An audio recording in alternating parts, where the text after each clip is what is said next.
Jeep Thrills. Hey, yeah, do you have a Dana 60 front? What do you want to do? Change the gears on it?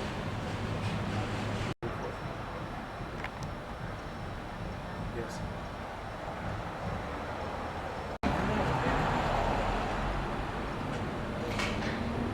Where you go off-road right now, for sand type stuff, where do you end up going? Well, we go to local places, Azusa Canyon, some for mud bogging and stuff like that. But we like to hit the local trails, Johnson Valley or Gorman or Calico or something like that, to go real off-roading where you go to a trail and rock, dirt and stuff like that, or obstacles. But I mean, if you want to go sanding or duning, you could go to Pismo Beach or Glamis or Dumont Dunes or stuff like that. If you want to go to So on the West Coast, okay, so the Baja 1000 and then the score events and stuff where people actually race and stuff. Right. So the coolest place on the West Coast is the coolest place on the West Coast to go off-roading, yeah. I think, is Johnson Valley, where they have the hammers and the wrecking ball and all that stuff, and they're trying to close that area down. It's real hard terrain, mainly rock crawling off-road. If you want to do just regular trails, you could go up to Big Bear, do a regular trail. Easy, moderate trails or real difficult trails, but I mean, you get to see a lot of different things out there that you don't see at the desert or somewhere else. Are there rock crawling off-road events that are really social, where people hang out and drink beer and party and stuff? Is there events like that? I think all rock crawling or off-roading events social. Yeah. And there's hundreds of events that go out in SoCal here.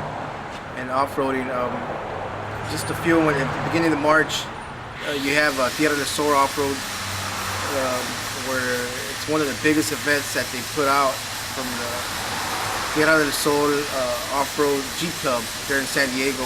And so one of the main events that are put out here in SoCal, and I mean thousands and thousands of all the sand duners and mud boggers, they go out to that event just to get the feel of it and just go tear it up and socialize and off-road and drink and whatever, Well, the stuff that I found on the MySpace in searching for stuff related to off-road, Ohio, I guess, is huge.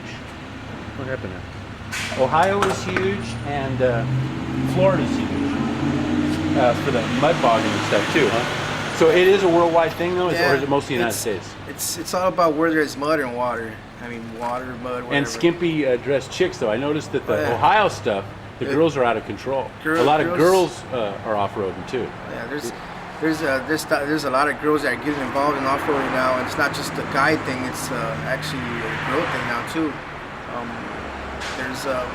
It's getting kind of wild now. All the girls want to do what the guys are doing. They want to make their own clubs and detail a Jeep to their specs, and it's a girl Jeep, and the decal they say "silly boys," Jeeps are for girls or whatnot, stuff like that. But it's getting real popular for the girls. So the guys are now chasing it because there's girls there too. So it's kind of like water skiing used to be. It's kind of a blue collar sport, but obviously you can still blow a lot of money on it, right? I mean, but you'll be having fun while doing it, So there's a lot of guys too that have the off-road stuff and then never take it off-road. So you're dealing with the people that are really taking the crap out and breaking it, right? Yeah, we deal with just about any type of customer. The guy that just wants like a mall crawler or something, that wants to look pretty and just have all the right stuff and never go off-roading, but crawls the malls. Yeah, but Albert, what I'm talking about from your own perspective, you're living the dream. You have the big stuff, and you break your own crap. If you're not breaking it, then you're not hitting it hard enough, right? That's right. Either you make it or you break it. I mean, if you're not having fun, if you're not breaking anything, but I mean, you also want to have fun when you go out there and don't break anything, and you know that your vehicle is capable of just conquering all. You got a street legal tank. Well, kind of like the drag racing guys used to be. There's also, you get a lot of help from people. There's a community in it where when you break and stuff, people help pull you out and stuff like that. So it's good people in the off-road community. Sure, the off-road community is pretty decent people in it. I mean, the majority of people that I've met and seen.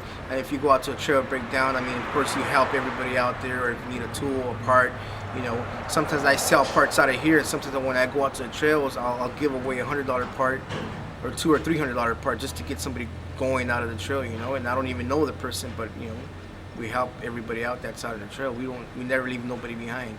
So even though it's word of mouth, the problem with your industry though is finding the parts on the old stuff. So you've collected pretty much, you salvage everything you can get your hands on for parts, and that's part of what you do is basically salvage the parts and then rebuild them and install them, right? Yes. What we do is, I mean, it's actually a disease.